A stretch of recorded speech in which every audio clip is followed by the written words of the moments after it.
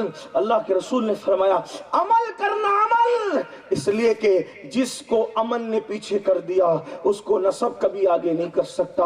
اللہ کے رسول علیہ السلام نے اپنے خاندان کے لوگوں کو نصیحت فرمائی، پھر خاندان مصطفیٰ نے وہ عمل کیا کہ دور میں ان جیسا عمل کرنے والا آپ کو کوئی نظر نہیں آئے گا۔ عورتوں میں دیکھو کتنی سجدہ کرنے کا معاملہ سیدہ فاطمہ کی زندگی میں ہے، پھر رسول اللہ کے خاندان کے سوا اس طرح شوق سجدہ آپ کو کہیں نظر نہیں آئے گا۔ آپ کو بتاؤں تلاوت سب کرتے ہیں، کوئی ممبر پہ کرتا ہے، کوئی محراب میں کرتا ہے، لیکن نیزے پہ تلاوت کرنے والا نبی کے خاندان میں نظر آئے گا، نبی کے خاندان کے باہر آپ کو نظر نہیں آئے گا۔ اللہ اکبر۔ اسی طرح دیکھ لیں 40 سال تک کے عشاء کے وضو سے فجر کی نماز پڑھنے والے غوث اعظم نبی کے خاندان میں نظر آئیں گے، نبی کے خاندان کے باہر آپ کو یہ عمل کا جذبہ، اللہ اکبر، عمل کرنے والوں نے عمل کیا ہے، لیکن جتنا خاندان نبوت نے، کیونکہ انہوں نے اپنے آقا کی بات کو بالکل اپنے پلوں باندھا، یعنی کہ انہوں نے سیریس لیا، اور آج کل ہم اپنے نبی کی باتوں کو معاذ اللہ ثم معاذ اللہ اتنی اہمیت سے کان نہیں دھر رہے ہیں جتنی اہمیت دینی چاہیے۔ سن لو، موت کی تیاری کرو، گناہوں میں ڈوبے ہیں، گناہوں میں ڈوبا ہے انسان، کبھی فلم، کبھی سیریل، کبھی گانے، کبھی غزلیں، کبھی زنا، کبھی بدکاری، کبھی ناپ تول میں کمی، کیسے کیسے جرائم ہے، لیکن آئیے اس پر آج میں کوئی تبصرہ نہیں کروں گا، موت کے بارے میں بیان کروں گا۔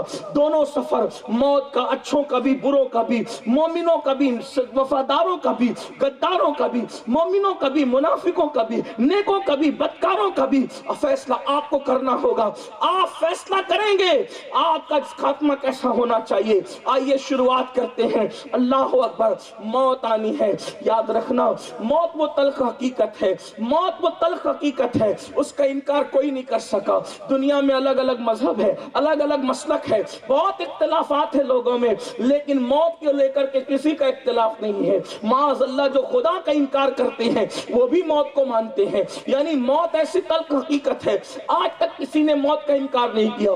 مرنا ہے، موت کسے کہتے ہیں؟ ایک بات تو پہلی بات یاد رکھیں کہ جسم اور روح کے اجتماع کو زندگی کہتے ہیں، اور جسم اور روح کے اختلاف کو موت کہتے ہیں۔ جب روح جسم سے نکل جاتی ہے اسی کا نام ہے موت۔ اللہ اکبر۔ اب موت کے وقت روح نکلتی ہے، آئیے اب ابتدا کریں۔ اللہ اکبر۔ مومن کیسے مرتا ہے؟ میرے آقا، ہم سب کے آقا و مولا، خاتم النبیین، قائد المرسلین، مصطفیٰ جان رحمت صلی اللہ علیہ وآلہ وسلم فرماتے ہیں جب مومن کی روح دنیا سے نکلنے والی ہوتی ہے، جب مومن کی موت کا وقت آتا ہے تو تا حد نگاہ فرشتوں کی قطار لگی رہتی ہے، اور وہ اتنے خوبصورت ہوتے ہیں، وہ اتنے حسین و جمیل ہوتے ہیں، ان کے حسین و جمیل چہرے اور خوشبو سے اللہ اکبر ایک عالم معطر ہوتا ہے، خوشبو سے ماحول معطر ہوتا ہے، اور جنت کا کفن لایا جاتا ہے، اور جنت کا کفن آتا ہے۔ اللہ اللہ، وہ مومن اس وقت اتنا خوش ہوتا ہے اور وہ جلدی کرتا ہے کہ جلدی کیا جائے، اس لیے کہ وہ سوچتا ہے ابھی گئے نہیں دنیا سے، ابھی تو شروعات ہے، ابھی تو ابتدا ہے۔ اللہ اکبر۔ اتنے حسن والوں کی قطاریں ہیں، اور جنت کی خوشبو ہے، جنت کا کفن ہے، اور پھر حضرت ملک الموت جنہیں ہم حضرت اسرائیل علیہ السلام کہتے ہیں، اللہ اکبر، وہ موت کا فرشتہ روح نکالتا ہے۔ تو میرے آقا نے 3 تمثیلیں پیش کی ہے، ہے تو بہت ساری مثالیں، لیکن 3 باتیں پیش کی ہے۔ مومن کو کیسے موت آتی ہے؟ مومن بنو مومن۔ اور مومن کون ہے؟ بہت سی چیزیں بتائی گئی۔ ایک مرتبہ فرمایا جو اپنے لیے پسند کرتے ہو وہی اپنے بھائی کے لیے جب تک پسند نہیں کرو گے اس وقت تک مومن نہیں ہو سکتے۔ مطلب کیا؟ اب یہ بہت کمال ایمان کی بات آ رہی ہے، یعنی کہ میں پسند کرتا ہوں کہ کوئی میری غیبت نہ کرے تو میں کسی کی غیبت نہ کروں، میں چاہتا ہوں کہ میرا آنگن صاف رہے تو میں کسی کے آنگن میں گندگی نہ ڈالوں، میں چاہتا ہوں کہ مجھے ترقی ملے تو میں دوسروں کی بھی ترقی کا سوچوں. میں چاہتا ہوں کہ مجھے اچھا کھانا ملے تو میں دوسروں کو بھی اچھا کھانے کا سوچوں. میں چاہتا ہوں کہ دوسروں مجھے اچھا کپڑا ملے تو میں دوسروں کو بھی اچھے کپڑے کا سوچوں. مطلب کیا ہے؟ صرف تسبیح اور مصلی مومن نہیں بناتے، بلکہ فرمایا جب تک جو چیز تو اپنے لیے پسند کرتا ہے وہی دوسرے کے لیے پسند نہ کرے اس وقت تک تو مومن نہیں ہوگا. اللہ اکبر. اور ایک مقام پر اللہ کے رسول صلی اللہ علیہ وآلہ وسلم نے ارشاد فرمایا، آقا ارشاد فرماتے ہیں جب تک تیری زبان سے اور تیرے ہاتھ سے دوسرے لوگ محفوظ نہ رہے اس وقت تک تو مومن نہیں ہو سکتا. اور پھر فرمایا جب تک کہ تیرے دل میں اتنا عشق پیدا نہ ہو جائے اپنے نبی کا کہ اپنی اولاد سے زیادہ، اپنے ماں باپ سے زیادہ اور تمام لوگوں سے زیادہ جب تک تو آمنہ کے لال سے پیار نہ کرے اس وقت تک تو مومن نہیں ہو سکتا. اللہ اکبر. یعنی مومن بنو. مومن کی بہت تعریفیں آئی ہے کمال ایمان کے حوالے سے، لیکن اس کے لیے وقت نہیں ہے. جلدی جلدی بات آگے بڑھانا ہے.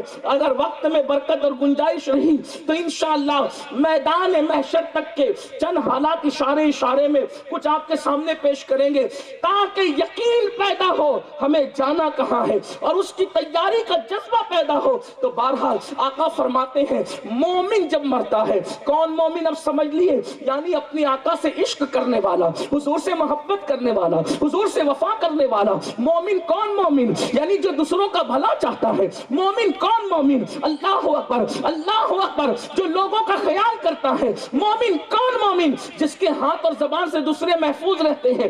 ایسا مومن دنیا سے جاتا ہے. تو آقا فرماتے ہیں جیسے مشکیزہ بھرا ہوا باندھ دیا جائے، دیکھو مومن کی موت، جیسے مشکیزہ بھرا ہوا باندھ دیا جائے اور اس سے قطرے قطرے پانی ٹپکتا ہے اور کسی کو خیال ہوتا ہے کیسے ٹپک رہا ہے، ہلکا سا پانی ٹپکتا ہے.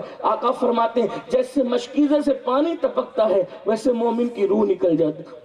اللہ سبحان اللہ. مومن کی روح اتنی آسانی سے نکلتی ہے. اور ایک مقام پر فرمایا جیسے مکھن سے بال نکال لیا جاتا ہے، اگر مکھن ہو اور مکھن میں بال ہو تو جیسے مکھن سے بال نکلتا ہے اسی طریقے سے مومن کی روح نکلتی ہے. یعنی مکھن سے بال نکالنا کتنا آسان ہے. ایک مقام پر فرمایا آٹے سے جیسے بال نکال لیا جاتا ہے ویسے مومن کی روح نکلتی ہے. اور ایک مقام پر فرمایا کہ ماں کا دودھ پیتے پیتے بچہ آنکھیں بند کر کے سو جاتا ہے، ماں کا سینہ اس کے منہ سے نکل جاتا ہے اور اس کو خبر بھی نہیں ہوتی، ویسے مومن کی روح نکل رہی ہوتی اور اس کو خبر بھی نہیں ہوتی. اللہ اکبر. اس شان سے مومن کو موت آتی ہے. اور آپ کو بتاؤں اللہ اکبر اگر مومن کی موت پتہ چل جائے تو لوگ تمنا کریں لیکن موت کی تمنا نہیں کرنا چاہیے، موت کی تیاری کرنا چاہیے، موت کی تمنا نہیں کرنا چاہیے. تیاری کرو. جب موت کا وقت آتا ہے، عاشق کی موت کا وقت آتا ہے تو سرے بالی مصطفیٰ جان رحمت تشریف لاتے ہیں. مومن نبی کو دیکھ رہا ہوتا ہے اور اس کی روح نکل رہی ہوتی ہے. میرے امام کہتے ہیں جان تو جاتے ہی جائے گی، قیامت یہ ہے. جان تو جاتے ہی جائے گی، قیامت یہ ہے. اب یہاں مرنے پہ ٹھہرا ہے نظارہ تیرا. آپ ذرا دیکھیں تو صحیح کتنا سستا سودا ہے دیدار یار کا. کتنا سستا سودا ہے دیدار یار کا. آپ کی طلعت کو دیکھا جان دی. پورے سفر موت میں بار بار دیدار ہو رہا ہے. ان کو دیکھ کر جان دی، ان کو دیکھ کر جان. جنہوں نے یقین رکھا کلمے پر ان کو دیکھ کر جان دی، ان کو دیکھ کر جان دی، ان کو دیکھ کر جان دی. اس پہ اتنا زور اس لیے دے رہا ہوں اگر حسن یوسف سامنے ہو، حسن یوسف سامنے ہو تو انگلیاں کٹنے کا اثر نہیں ہوتا، اور حسن مصطفیٰ سامنے ہو تو جان جانے کا احساس کسے. سبحان اللہ سبحان اللہ.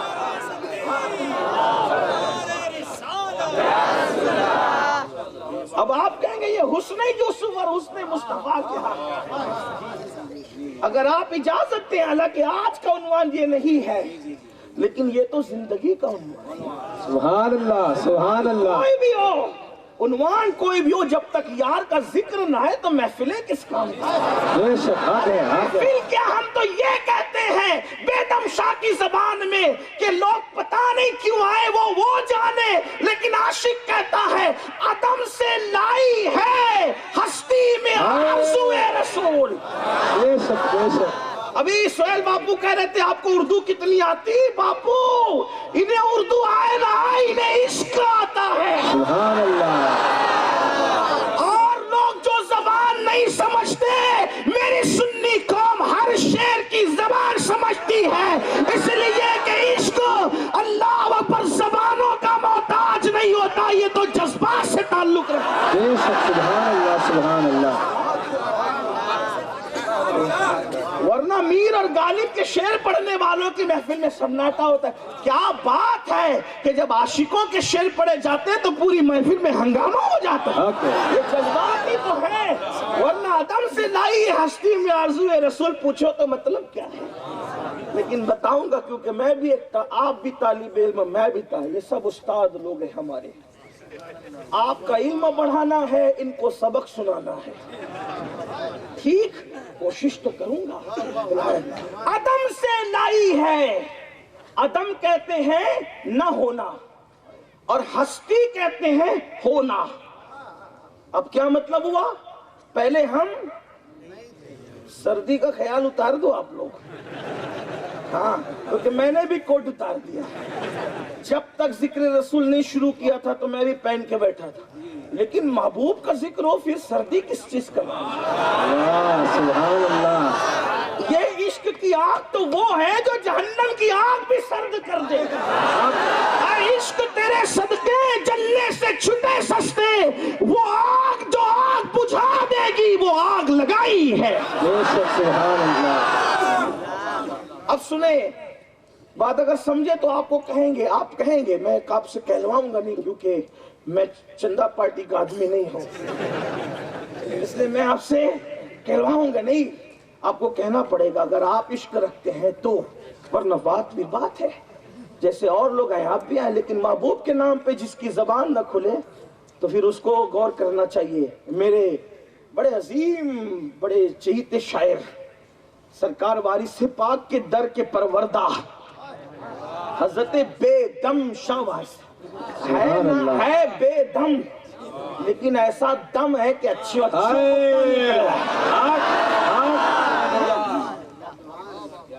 حضرت بے دم شاہ کہتے ہیں عدم سے لائی ہے، ہم کچھ نہیں تھے پھر ہوئے ہستی۔ عدم مطلب کچھ نہیں، ہستی مطلب کچھ ہو گئے، تو کیا کہتے ہیں؟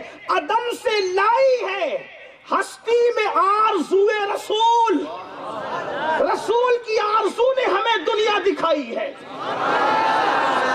اسی لیے محفل میں کیا ان کے لیے، دنیا میں اسی کے لیے آئے ہیں۔ عدم سے لائی ہے ہستی میں آرزو رسول، اور پھر کہتے ہیں کہاں کہاں لیے پھرتی ہے جستجو رسول۔ اب اس کی ایک طالب علم کی حیثیت سے تشریح کی کوشش کروں، کر نہیں سکتا، کہاں بے دم، کہاں یہ بے علم، حالانکہ علم نہیں کہنا چاہیے، وہ علم ہے، لیکن تھوڑی سی ردیف ملانے کے لیے، قافیہ بندی اور تک بندی کے لیے کہاں بے دم، کہاں یہ بے علم مل جائے بس، حالانکہ وہ علم نہیں ہے بلکہ علم ہے۔ ہاں، آج کل لوگ اس کو بھی علم کہتے ہیں، لیکن وہ علم نہیں بلکہ علم ہے۔ ہاں، ذرا پڑوسی ملک کی ہوا سے ہوشیار رہا سب چیزیں آنکھیں بند کر مت قبول کرو۔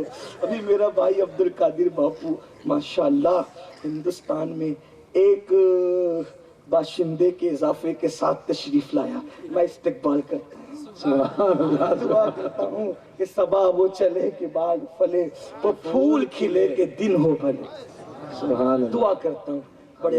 بڑی اچھی نعت پڑھی ماشاءاللہ، کچھ لوگ پڑھتے ہیں تو دل میں اترتے ہیں، ان میں سے ایک یہ ہے، اللہ پاک برکتیں دے۔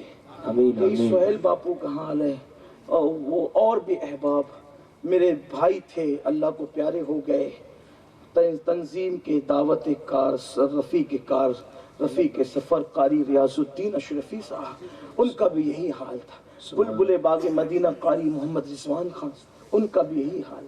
بلبل مستجاب معین الدین مستجابی کا بھی یہ ماشاءاللہ ہمارے ہندوستان میں یہ لوگ پڑھتے ہیں، اور بھی لوگ ہوں گے، لیکن بہرحال ابھی کتنوں کے نام لوں، کسے میں ترک کروں، کس کا انتخاب کروں، لیکن اللہ تعالیٰ سب کو سلامت آمین آمین۔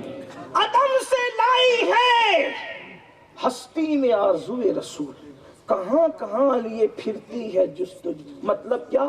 ہم عالم ارواح میں تھے، کتنے سکون کی جگہ تھے، نہ کھانا نہ کمانا نہ کپڑے دھلنا نہ واشنگ مشین، کوئی ٹینشن وینشن نہیں، صحیح کچھ نہیں، بہت آرام میں تھے، کہاں؟ نور کی دنیا میں، چونکہ روح نور ہے، بے شک نور روح کی دنیا میں تھے۔ پھر صرف اشارہ دے رہا ہوں تفصیل، کسی نے کہا زمین پہ جاؤ، اب وہاں جا کے کیا ملے گا؟ کہا محبوب ملے گا، سبحان اللہ، کہا محبوب ملے گا، محبوب ملے گا، جاؤ۔ عدم سے لائی ہستی میں آرزوئے رسول، کہاں کہاں لیے پھرتی ہے جستجوئے رسول، بلائے لو تیری اے جذبے شوق صلی اللہ کہ آج دامن دل کھچ رہا ہے سوئے رسول، واہ سبحان اللہ، دامن دل کھچ رہا ہے سوئے رسول۔ اور بہت خوبصورت خوبصورت شعر ہے، لیکن آج بیدم کو زیادہ نہیں پڑھنا چاہتا۔ پھر کہتے ہیں یہ تلاش کہاں کہاں لے جائے گی، دنیا میں آئے کیوں؟ محبوب ملے گا، یہاں آئے تو محبوب کے چرچے ہیں، لیکن محبوب کے بارے میں کہا نہیں، مر جاؤ تو وہاں محبوب ملے گا، قبر میں جاؤ تو محبوب ملے گا، مرو تو مرتے وقت محبوب دکھے گا۔ تو اب تیاری کر رہے کہ کب وہ دن آئے گا، لوگ مرتے سے ڈرتے ہیں اور اس شاخ انتظار میں بیٹھے ہیں، آ گلے لگا جب تیرا وقت آئے تب، تاکہ یار کا دیدار کروں، سبحان اللہ، یار کا دیدار کروں۔ اللہ اکبر۔ تو دنیا میں محبوب دکھا نہیں دکھا، جس کی اپنی اپنی قسمت، لیکن پھر کہا قبر میں جائے گا تو محبوب دکھے گا۔ اب قبر میں گئے، محبوب کو دیکھ کر سو گئے، محبوب کو دیکھ کر آنکھ لگی ایسی لگی، سب کے لیے کوئی قبر 500 سال، 1000 سال، 2000 سال، 5000 سال، لیکن عاشق جس نے یار کا جلوہ دیکھا اس کے لیے قبر اتنی مختصر ہے جیسے عشاء پڑھ کے سویا تھا اور فجر کے وقت بیدار ہو گیا۔ یعنی کہ قبر کا یہ حال ہے۔ لوگ کہتے ہیں مولانا اتنا سوئیں گے کیسے، تھک جائیں گے سوتے سوتے۔ میں نے کہا نادان، کروٹ بھی بدلنے کا وقت نہیں ملے گا، اور صبح قیامت ہوگی۔ ان کے عشق میں مر کے تو دیکھ، ان کے عشق میں موت پا کر تو دیکھ، لیکن جب قبر میں مر کے سوئیں گے، ان کے عشق میں، ان کے دیدار کے تصور اور خیالات میں، وہ فرشتے اٹھا کر کے کہیں گے جس کو دیکھ کر سویا تھا اب وہ محشر میں آیا ہے، ذرا چل ان کو دیکھنے کے لیے چل۔ تو پھر وہاں بھی جلدی ہوگی، چلو ذرا دیکھیں تو صحیح کہاں کہاں لیے پھرتی ہے جستجوئے رسول۔ اور حضرت نصیر الدین نصیری سے کہتے ہیں قبر کی نیند سے اٹھنا کوئی آسان نہ تھا، قبر کی نیند سے اٹھنا کوئی آسان نہ تھا، ہم تو محشر میں انہیں دیکھنے آئے ہوئے ہیں۔ اور اس مضمون کو میرے امام اہل سنت کا امام عشق محبت یہ کہتے ہیں زمین و زمان تمہارے لیے، مکین و مکان تمہارے لیے، چنی نہ چنا تمہارے لیے، بنے دو جہاں تمہارے لیے، دہن میں زبان تمہارے لیے، دہن میں زبان تمہارے لیے، میں زبان تمہارے لیے، میں زبان تمہارے لیے، میں جان تمہارے لیے، یہاں تمہارے لیے، وہاں تمہارے لیے، چلے کہ باغ پھلے وہ پھول کھلے کے دنوں بھلے، لوا کے تلے سنا میں کھلے ہماری زبان تمہارے لیے، سبحان اللہ سبحان اللہ،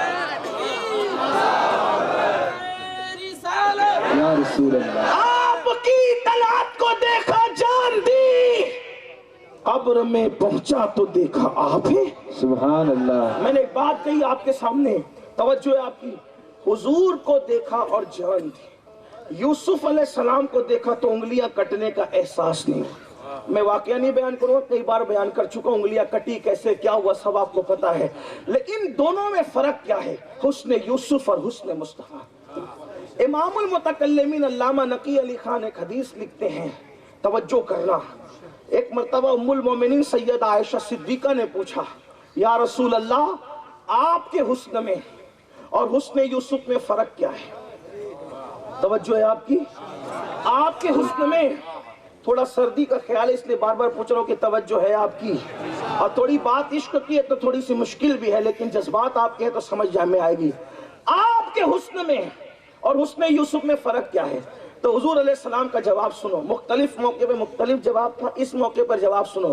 اب آقا فرماتے ہیں، توجہ کریں، فرماتے ہیں عائشہ، اب جو لوگ حساب جانتے ہیں وہ تھوڑی توجہ کریں، عائشہ اللہ نے اپنے نور سے میرا نور پیدا کیا، اللہ نے اپنے نور سے، جیسے چاہ اس کی جیسے شان ہے، اللہ نے اپنے نور سے میرا نور پیدا کیا، پھر میرے نور کے 10 حصے کیے۔ نور کے حصے نہیں ہوتے، یہ صرف سمجھانے کے لیے بات کر رہا ہوں۔ پھر میرے نور کے 10 حصے کیے، 9 الگ۔ حضور کے نور سے 10 حصے مانے مجازن، صرف سمجھانے کے لیے، تفہیم کے لیے، کوئی حقیقت کیفیت بیان ہو نہیں سکتی۔ میرے نور کے 10 حصے کیے۔ حساب والے توجہ کریں، حساب والے حساب، عشق والے عشق۔ آپ کے حسن اور یوسف علیہ السلام کے حسن میں کیا فرق ہے؟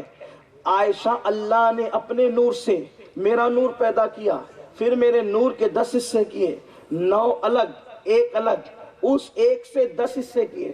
سبحان اللہ۔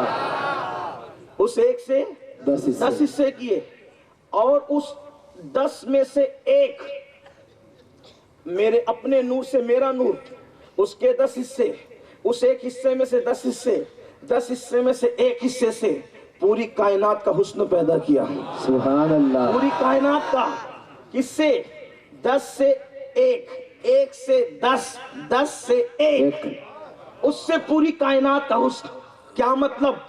ستاروں کا حسن اسی سے، سیاروں کا حسن اسی سے، فلک کا حسن اسی سے، سورج کا حسن اسی سے، تتلیوں کا باغپن اسی سے، مرغوں کی آواز اسی سے، چڑیوں کی چہچہٹ اسی سے، نکھرتے گل اسی سے، شفق کا جمال اسی سے، افق کی سرخی اسی سے، آپ کے خوبصورت چہرے اسی سے، ہمارے اس منبر پر بیٹھنے والے علماء اور سادات کے نورانی چہرے اسی سے، تیری مسجد پاک میں بچہ بچہ نور کا، وہ سارے بچے اسی میں آئے ہیں، اسی نور کی۔ اللہ اکبر، وہ ترنگ ہے، گرتے ہوئے آبشار، اللہ اکبر، بہتی ہوئی ندیاں، بوروں کی گنگناہٹ، تتلیوں کا باغپن، پھولوں کی نزاکت، نکھرتے گل، گلابوں کی خوشبو، اللہ اکبر، یہ سبزہ زار، یہ آسمان، یہ برستے ہوئے بادل، اور یہ بادلوں کا حسن، بلکھاتی ہوئی ندیاں، سمندروں کی روانی، دریاؤں کی روانی، سمندروں کی طغیانی، سیب کے اندر موتی،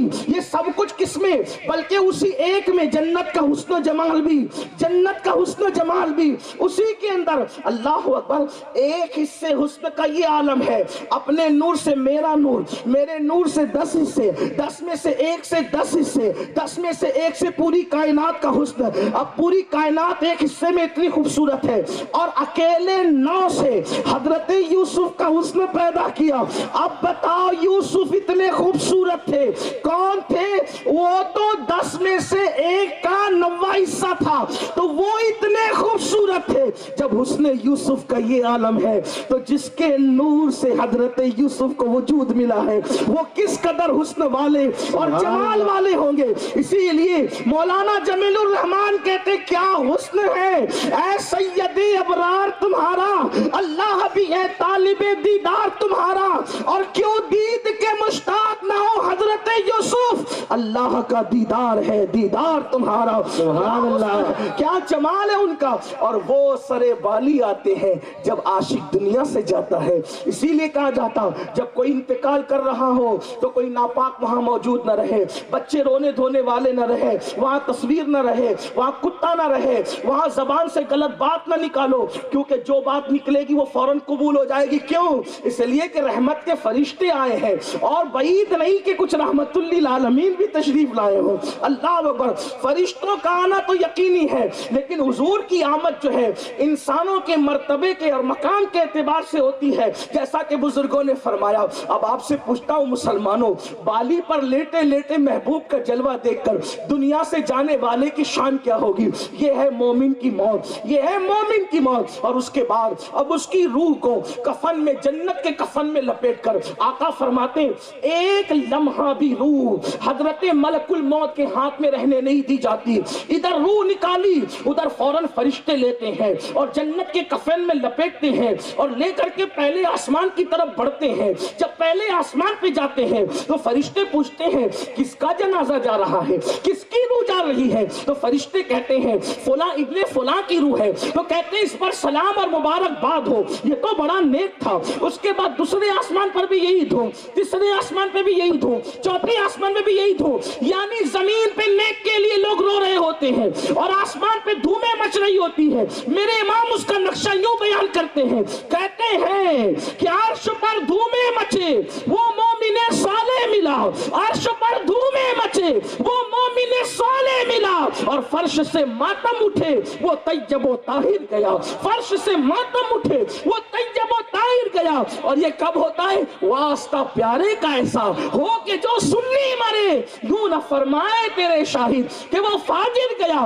ایمان پہ مرنے والوں کی دھومیں مچتی ہے. یعنی ابھی جنازہ چار پائی پہ رکھ کر کے قبرستان نہیں گیا, روح کا جنازہ آسمانوں پہ جا رہا ہے, حتیٰ کہ اللہ کی بارگاہ میں وہ روح حاضر کی جاتی ہے. اللہ فرماتا ہے یہ میرا بندہ ہے, اس کے نام اعمال کو اعلیٰ علیین میں رکھ دو اور لے جا کر کے اس کی روح کو اس کے جسم میں لوٹا دو. اللہ اکبر. پھر کیا ہوتا ہے؟ اب اس کی روح کو اس کے جسم میں لوٹایا جاتا ہے, اس کو قبر میں رکھا جاتا ہے. تو جانتے کیا ہوتا ہے؟ اللہ اکبر. قبر اس کا استقبال کرتے ہوئے کہتی ہے جب میری پشت پر چلتا تھا اللہ کے خوف و خشیت سے تب بھی میں تجھ سے پیار کرتی تھی, آج میرے پیٹ میں آ گیا ہے آج بھی تجھ سے پیار ہے. دیکھو قبر سب کو دباتی ہے, قبر دبائے گی بھائیوں, سب کو دبائے گی, لیکن نیکوں کو کیسے دبائے گی؟ کیسے دبائے گی پتہ ہے؟ بلی دیکھی ہے؟ بلی نہیں دیکھی؟ نہیں دیکھی تو دیکھنا. بلی اپنے بچے کو بھی منہ میں لیتی ہے اور چوہے کو بھی منہ میں لیتی ہے, دونوں کو منہ میں لیتی ہے. تو بلی اپنے بچے کو کیسے منہ میں لیتی؟ خراش تک نہیں آتی, اور چوہے کو ایسے پکڑتی ہے کہ خونا خون ہو جاتا ہے. ہنسنے کی بات نہیں, بلا تمثیل.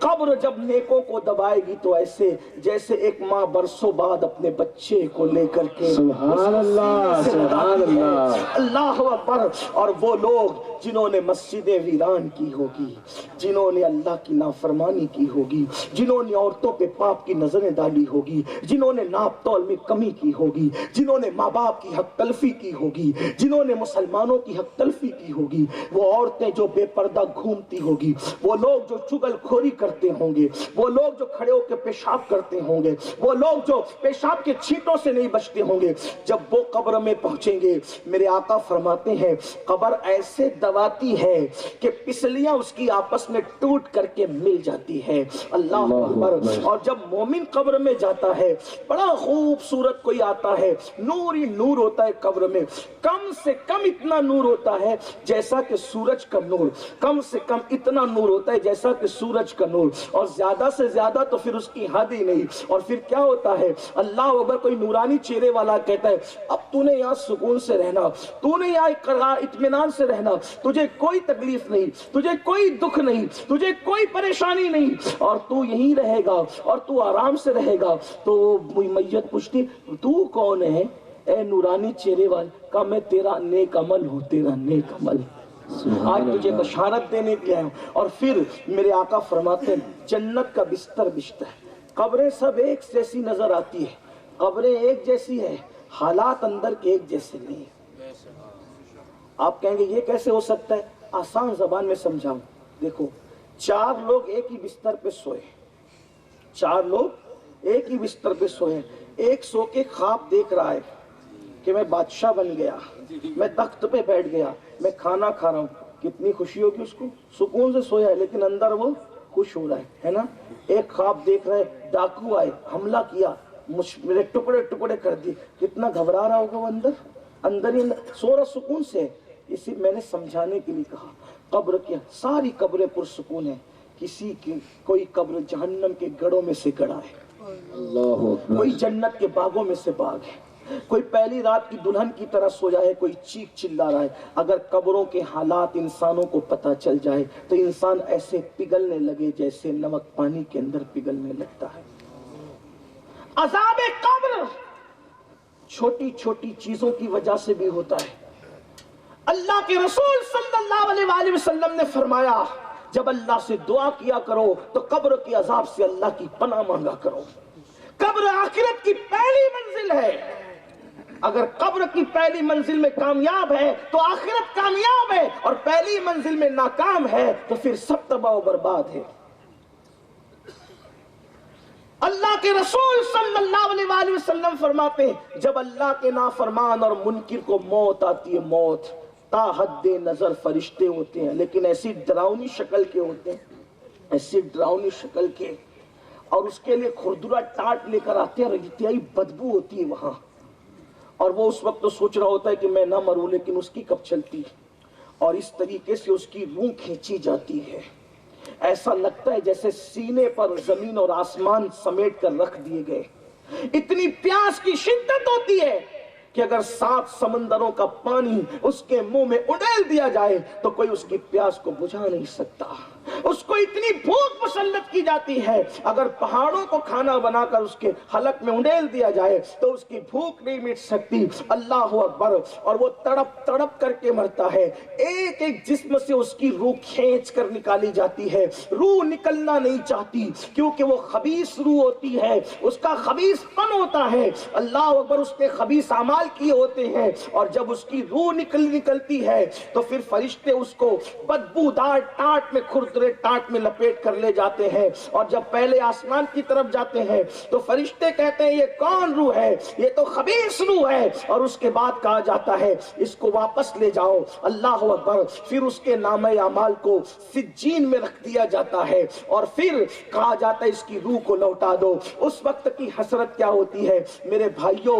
میں اپنی بہنوں سے بھی کہتا ہوں لوگوں کے سامنے اچھے بننے کی بجائے اللہ کو منانے کی کوشش کرو، اس کو راضی کرنے کی کوشش کرو.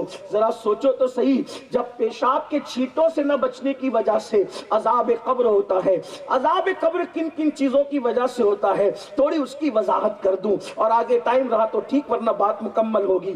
عذاب قبر سب سے پہلی چیز کس چیز سے عذاب ہوتا ہے؟ عذاب قبر ہوتا ہے حضرت عبداللہ ابن عباس کے پاس کچھ لوگ آئے اور آنے کے بعد کہا کہ حضرت ہم لوگ حج کے لیے آ رہے تھے، ایک بندے کا انتقال ہو گیا.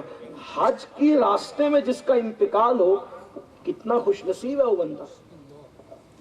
ابن عباس سے کہتے ہیں اے ابن عباس ہم حج کے لیے آ رہے تھے، راستے میں بندے کا انتقال ہو گیا. اچھا. پھر ہم نے قبر کھودی تو قبر کے اندر اژدہا نکلا، دوسری قبر کھودی اس میں بھی اژدہا نکلا، تیسری کھودی اس میں بھی اژدہا نکلا. اب ہم آپ کے پاس سے کیا کریں؟ فرمایا پوری روئے زمین کھود ڈالو تو بھی نکلے گا، چونکہ اس کے کرتوت ایسے تھے. مسلمانوں بھائی اور بہنوں غور کرو، سفر حج میں جا رہا ہے، کرتوت اچھے نہیں ہے تو قبر کا یہ حال ہے. کیا نیت سے فلم دیکھنے جاتے ہو، اگر اسی حالت میں موت آ گئی تو کیا حال ہوگا؟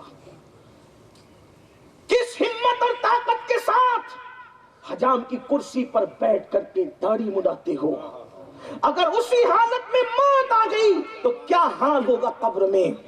کسی عورت پر پاپ کی نظر ڈالتے ہو. کچھ لوگ تو زنا بھی کرتے ہیں، حالانکہ ایسے لوگ یہاں موجود نہیں ہوں گے انشاءاللہ، اللہ نے چاہا تو ایسے لوگ نہیں ہوں گے، لیکن اللہ کرے ان تک بات پہنچے. کچھ لوگ زنا کرتے، ڈر نہیں لگتا اگر اسی حالت میں موت آ گئی تو اللہ کو کیا منہ دکھاؤ گے؟ قبر میں کیا ہوگا؟